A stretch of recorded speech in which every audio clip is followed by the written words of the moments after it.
এই জীবনটা যেন একটা দৌড় প্রতিযোগিতা। কেউ দৌড়াচ্ছে অর্থের পেছনে, কেউ সম্মান, কেউ ভালোবাসা, কেউ বা শুধুই বেঁচে থাকার লড়াইয়ে। অথচ সময় নামক এক অদৃশ্য শত্রু নীরবে আমাদের প্রতিটি নিঃশ্বাস গুনে গুনে নিঃশেষ করে দিচ্ছে। আল্লাহ তাআলা যখন কোনো কিছুর উপর কসম খান, নিশ্চয়ই সেটা তুচ্ছ কিছু নয়।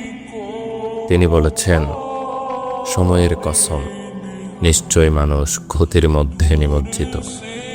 তবে তারা ব্যতীত যারা ঈমান এনেছে, সৎকর্ম করেছে, পরস্পরকে সত্যের পথে আহ্বান করেছে এবং সবরের উপদেশ দিয়েছে।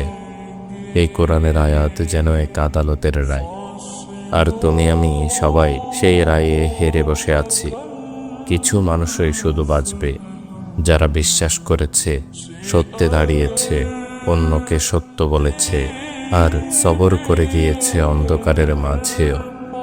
ভেবে দেখো, তুমি কি তাদের দলে? না হলে সময় তোমাকেও ধ্বংস করে ফেলবে নীরবে। কোনো প্রকার শব্দ হবে না, আগাম কোনো ঘোষণা হবে না। শুধু একদিন হঠাৎ আবিষ্কার করবে, সময়ের গল্পে তুমি চিরতরে হারিয়ে গিয়েছ।